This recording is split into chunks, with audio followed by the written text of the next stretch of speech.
The manders are different colors because their four manders serve the three orders of fire, ice, and storm. Gadzooks! It makes a sort of sense now. I guess my curiosity got the better of me. As an officer and a gentleman, please apologize to Hetch for me. I didn't mean to be inconsiderate.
You want to know about the history of the Mander race?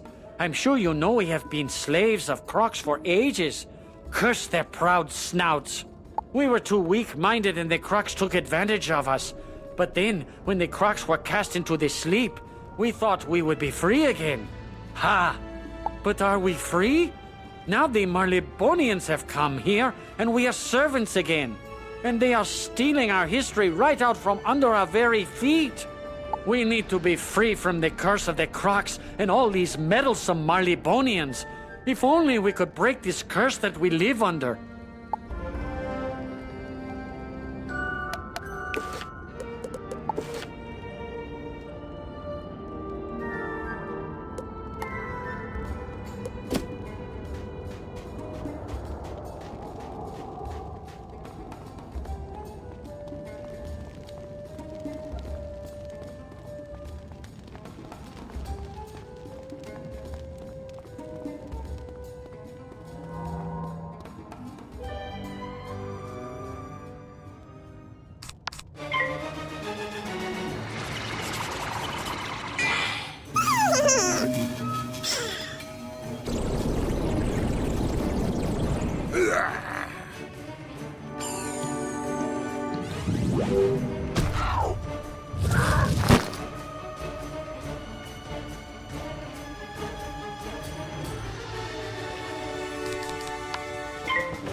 Just on pardon henne. Det är så det är den pardon henne.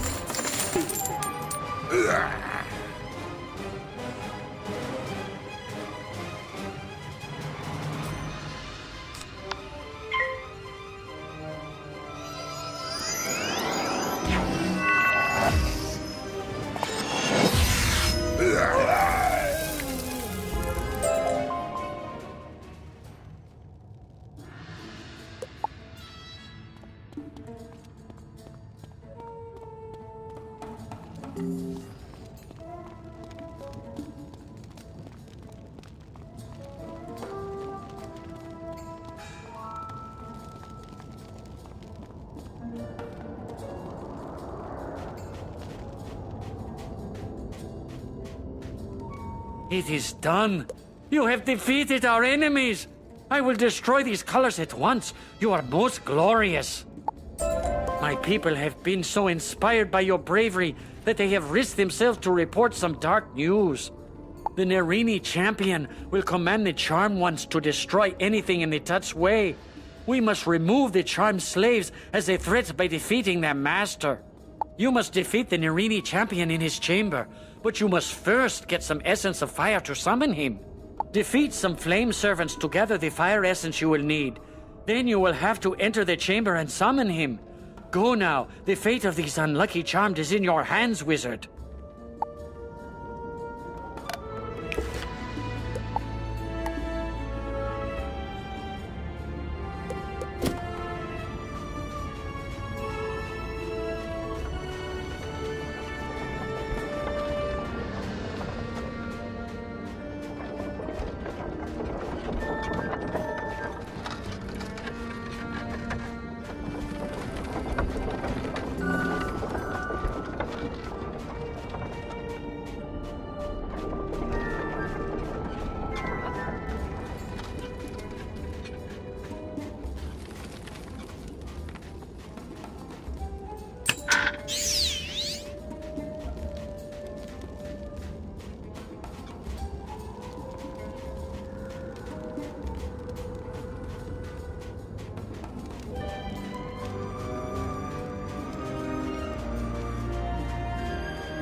My, there are crocs everywhere.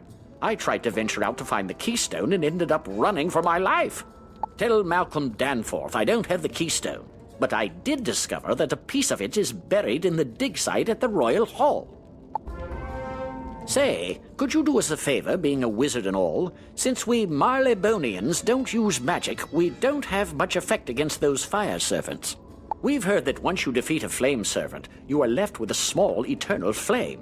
When our fires go out, this place is pitch black. Some of those eternal flames would come in handy.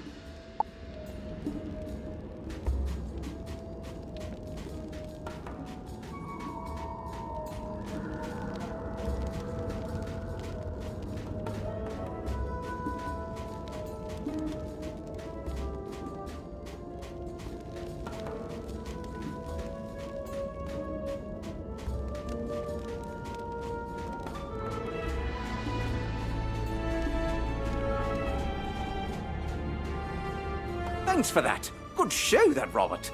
He couldn't find the keystone, but he did give us a way to find it. It's time to roll up your sleeves and dig into the dirt like a true archaeologist. We need to find that keystone. Please go to the dig site in the Royal Hall and search for the missing piece. It's probably just below the surface of the sand, so you may have to dig around some.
We need the hammers from some of the Cyclops to activate these obelisks.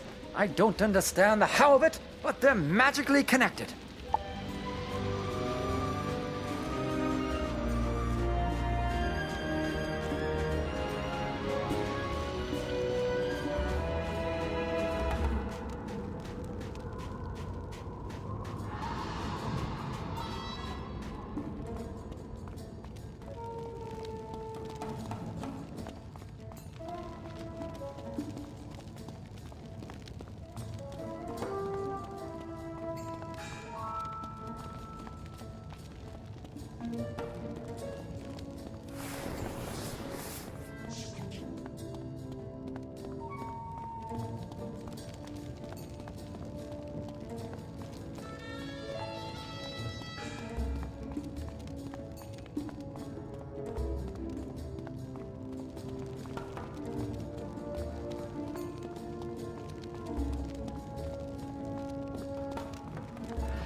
Wonderful! You have found the keystone! You are a true archaeologist, my friend.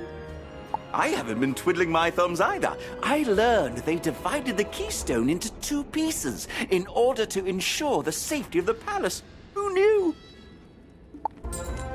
There's only one thing to do, and I'm afraid it's up to you. According to these inscriptions, the Narini Quartermaster has the final piece of the keystone. You will have to defeat him in combat and get it for us. Can you do that?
Wizard. I'm Lucky Hookline, famous fisher and Pisces collector. You might have heard about the 60-inch whopper I caught. No? Ah, well, let me tell you, fishing is a terrific hobby, and you won't find a more relaxing pastime, eh?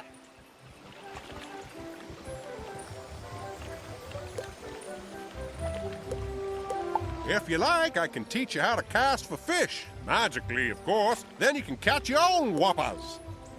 First off, you gotta be in an area of the spiral populated with fish. You'll know you're clicking the fishing icon button displays your fishing spells. Fishing is a magical activity, and your fishing spells consist of fish catching spells and fishing utility spells. Click on a fish catching spell to cast a magical lure. You want it to land in front of a fish so they notice it.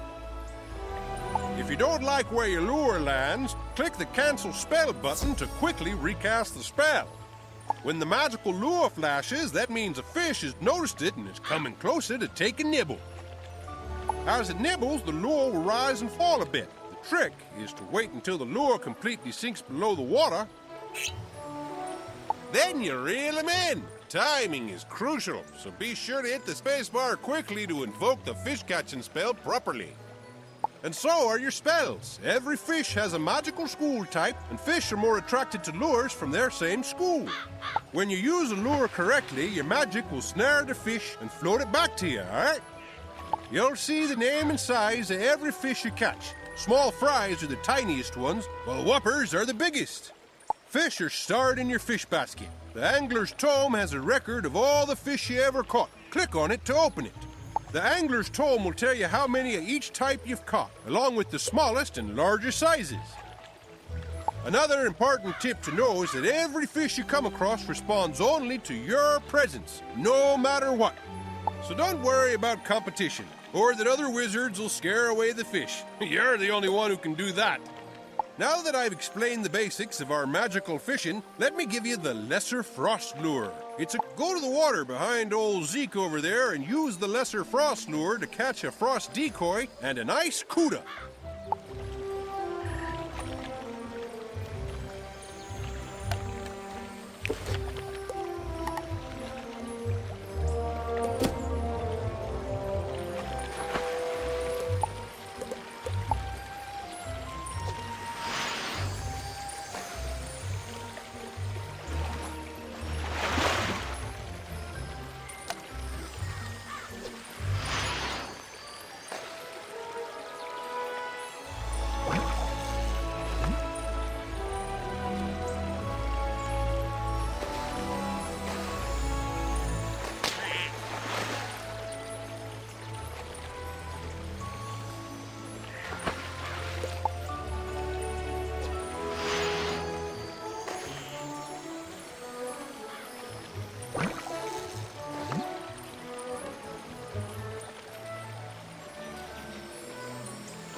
The small globe next to your health and mana globes is your energy, which you'll use for hobbies like gardening, fishing, and pet games.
Look at the sizes of the frost decoy and ice cootie you caught. I reckon that must have taken a bit out of you.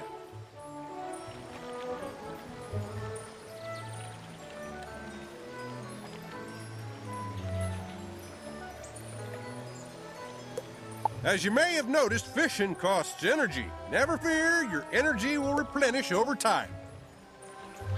But we need to get on with your next fishing lesson. So here, have this energy elixir so we can get started.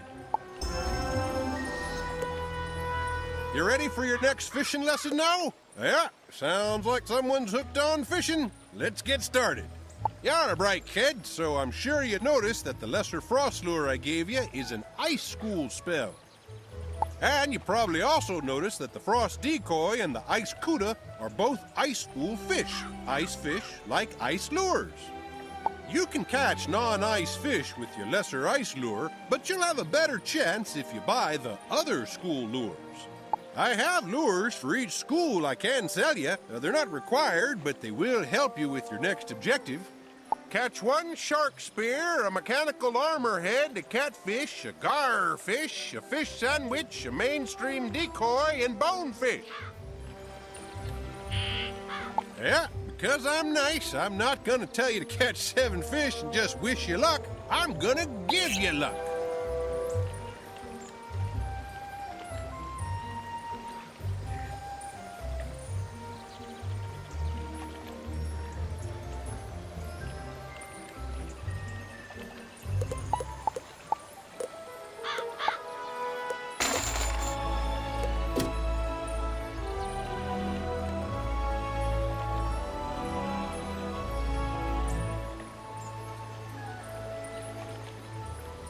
Catch one shark spear, a mechanical armor head, a catfish, a garfish, a fish sandwich, a mainstream decoy, and bonefish.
young wizard. Have you heard about jewel socketing? It is the nearly lost art of adorning items with magical stones. An artisan named Catherine Rockhammer has opened a workshop in the shopping district to teach people about jewel socketing and crafting. I've already told Catherine all about you, and she's anxious to meet. Go speak with her when you get a chance. Oh, and tell her I say hello.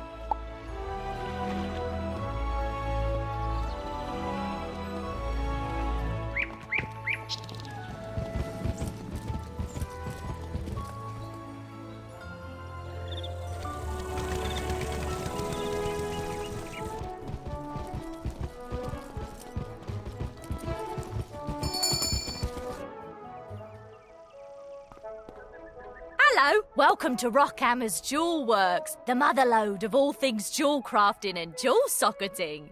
Oh, you must be that remarkably polished young wizard Eloise mentioned. Smashing! Let's dig right in.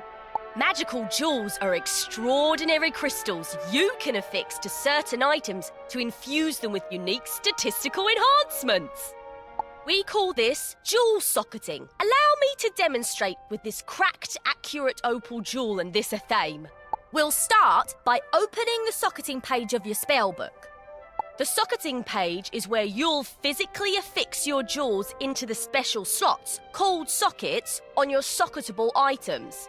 Jewels have distinct shapes that only fit into corresponding sockets. Socketable items come with varying numbers and shapes of sockets. Now, notice that our athame only has a triangle socket. Lucky for us, our cracked accurate opal is a triangle cut. It's a perfect fit! And voila! Our athame has now been imbued with the magic of the cracked accurate opal, which gives us an accuracy stat boost in a jewel! Quick and easy, right? Now, before I turn you loose to start socketing yourself, I have one last important nugget for you.